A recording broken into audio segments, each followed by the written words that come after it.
Hello there, I'm Juliana Michaels, and I'm so excited to be sharing with you how I used the Wherever collection by 49 & Market to create this mixed media card. While this collection has a travel theme, I was really inspired to use it to create a masculine Valentine's Day card for my husband. If you're interested in the products I used to create this card, you can find a linked supply list in the description box below. Now let's get on with the making. For the background, I'm going to start off with a piece of watercolor paper and then some of the rub-ons from the Wherever Blendable and Wherever Fly rub-ons. Kind of picked out a couple here from this one and this one. I just thought some of these like kind of map pieces would make a cool design for on the background. So I'm going to add those. And to do that, I know I see people doing it different ways where they kind of lift up a cutout around this. So I'm just going to cut out around the ones that I want here and then apply them.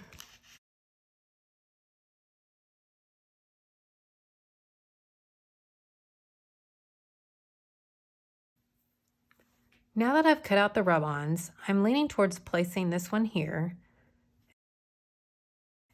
and this one up here. You see this one here is kind of hanging off a little bit, so I'm just going to trim off that excess because then if I want, I can use that somewhere else.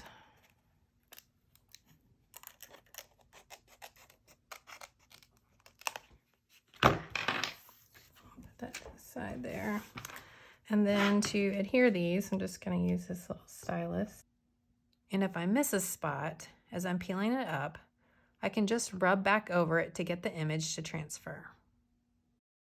And I'm just peeling off slowly to make sure everything gets transferred. And if I miss a spot as I'm peeling it up, I can kind of go back over.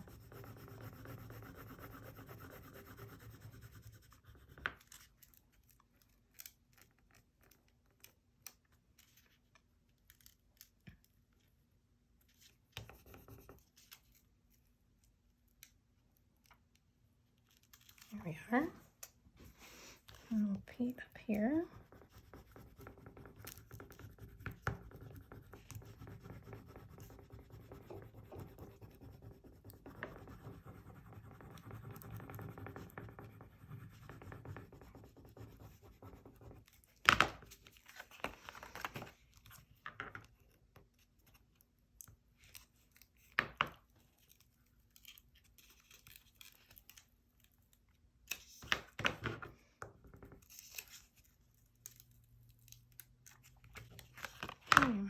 And like those little bits that are hanging over, you can just kind of tuck them under or rip them off. And there we have it. After this, then what I want to do is add a little bit of some texture with a stencil. And so I pulled out several stencils that I thought might work for kind of my design here. And so kind of leaning towards one of these. Either I want something that kind of complements the pattern that's on here without being too big and distracting. Like I feel like this one would be kind of cool, but I feel like the pattern is just maybe a little too much.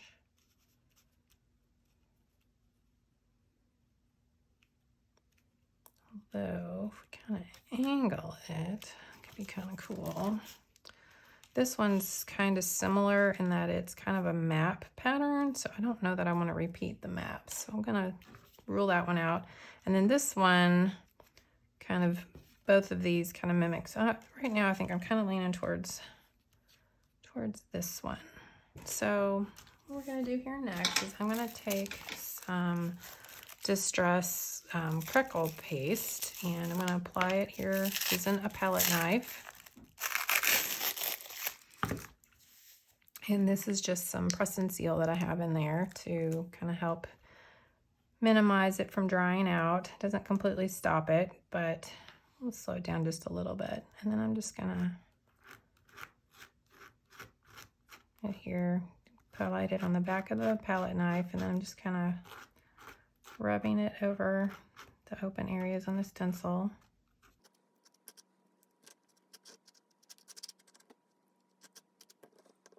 And then peel that up, and then I'm going to flip it around and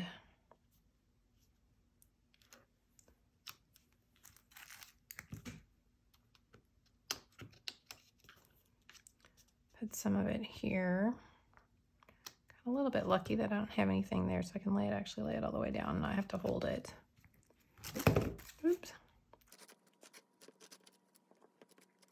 And I'm just kind of applying like a thin layer of this, not super thick. Kind of going over though and getting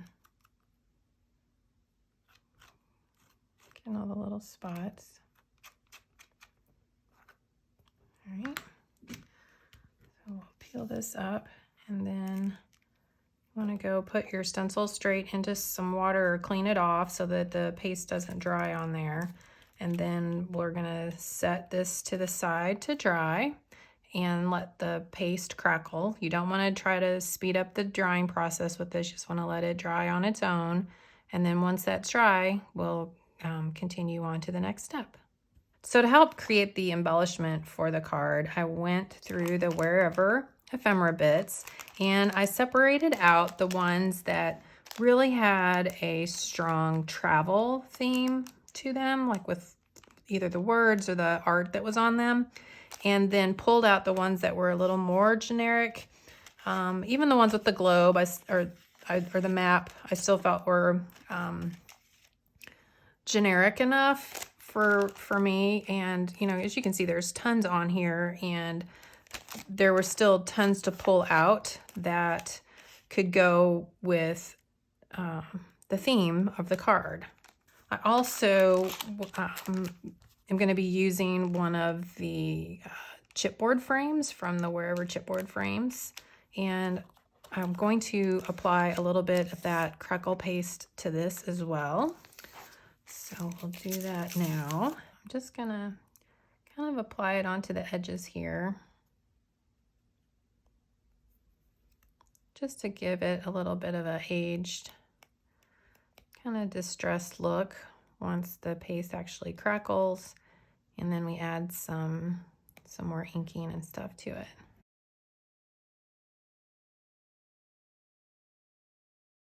Again, we'll just set that to the side to dry and crackle. So now we're back, and as you can see, the paste has had a chance to crackle, and this is what it looks like on the little frame. So now I'm going to add some ink and color to this with some spray inks. So to add some color to this, I'm going to be using some Distress Oxide Pumice Stone. You just want to make sure you shake that up really well, and so when you tilt the bottle over, all of the ink that's kind of sitting on the bottom gets mixed in. I'm working in a splat box. This is just to kind of help contain the spray so it doesn't get all over my desk. And we're gonna get some spritzes here.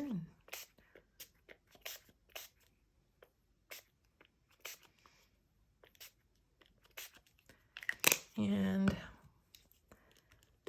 a little spritz of some water to kind of get that activated. Then I'm gonna dry this with my heat tool. When you're drying, you just want to make sure you keep the heat tool moving so that you don't melt the paste.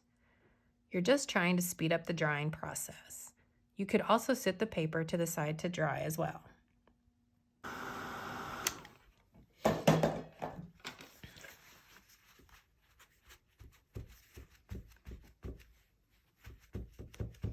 And here I'm just using a clean part of a paper towel to dab up any of the dry ink. And if you've got any edges where the paste is kind of sticking over the edge, you can just use your scissors and trim that off. And one thing about the crackle paste is it has a hard time sticking to the paper, so you probably will end up with some pieces you can see here from it, like that just kind of fall off.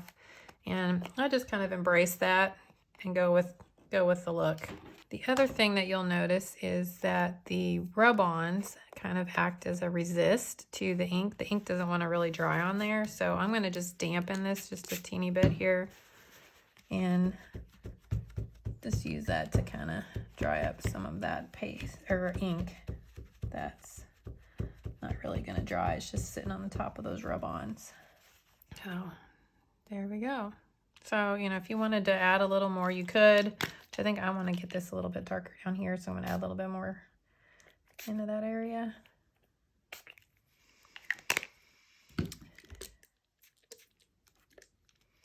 And dry that again.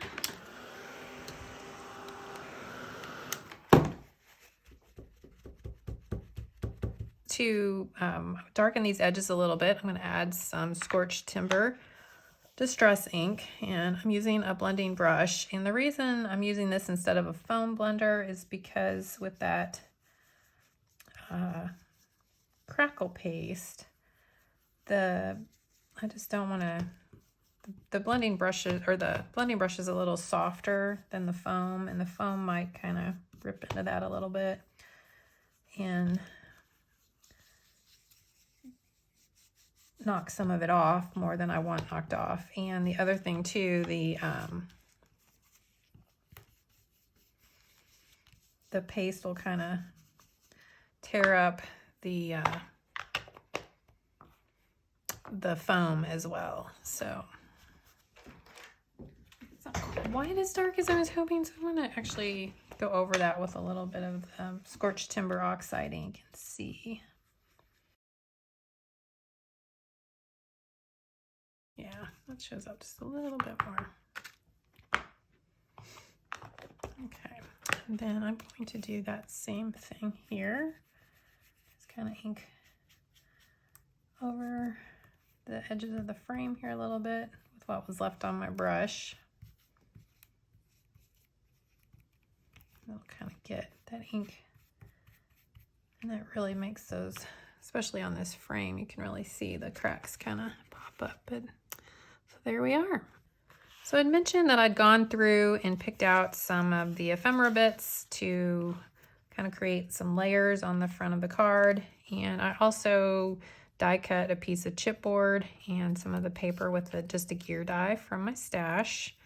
And just to add another element here potentially. And what I'm going to do then is just kind of play around with how I want to layer these onto the background. And then I will ink the edges of these with that same Scorched Timber ink and create some little clustered embellishments.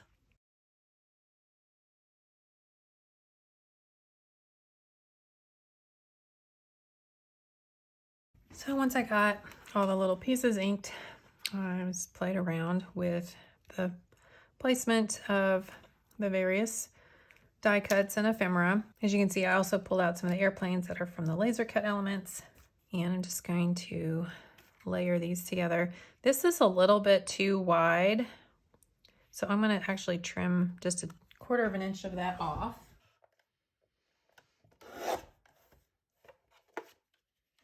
So then I'm just going to round those little corners, kind of smooth them down here with a little piece of sandpaper. And then I'm going to re-ink those edges. Then we can start adhering all of our little pieces.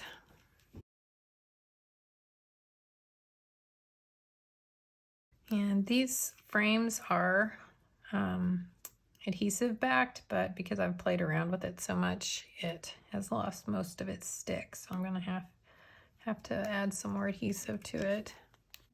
And here I'm just futzing around with the placement of the ephemera bits and then adhering them with a tape runner or adding a little dimension with some foam tape. Since I'm basically just going to use this really small piece of this, I'm actually just going to trim this down, and then I can save this extra piece for another project. And then just tuck this behind here, since that's all that's going to be showing. just wanted a little bit of yellow. So as I was creating the elements and putting everything together, what I was kind of going for was just to repeat colors. So as you can see, I've got the yellow here, so it's kind of like a little visual triangle. And I kind of did the same thing with the blue, where you can see the blue here and here. And then I kind of did that same thing with the cream colors, where you can kind of see some here, here, and here. And then this just kind of ties then into the background. So I want to do something to kind of carry out that kind of rusty red color there. So I'm going to just go back through the various die cut pieces and see if there's some things that might work. So like this stamp here, it looks like that could be something I can just kind of tuck in. Yes, that does work.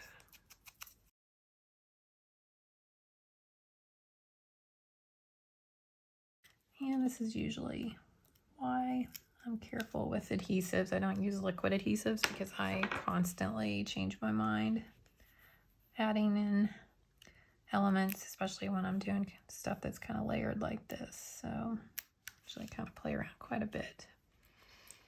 And I think I like that at a little bit of an angle there. It's okay, because we put that little red there, and there. So I think that'll work.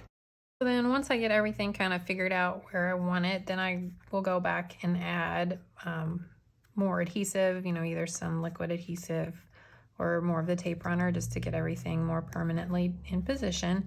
And then to finish off the card, I'm going to just trim this piece of paper down to size and layer it behind there.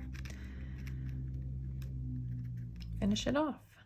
So here's a look at the completed card with all the dimension and texture we added using the crackle paste and the stencil, along with the rub-ons and the spray ink, and of course the layered ephemera. Thanks so much for stopping by today. I hope you enjoyed seeing the process for how this card came together. Once again, I'll have all of the 49 Market products I use linked down below. I'd also love for you to leave me a comment and let me know if you'll be making any handmade Valentine's Day cards. Until next time, stay crafty, my friends.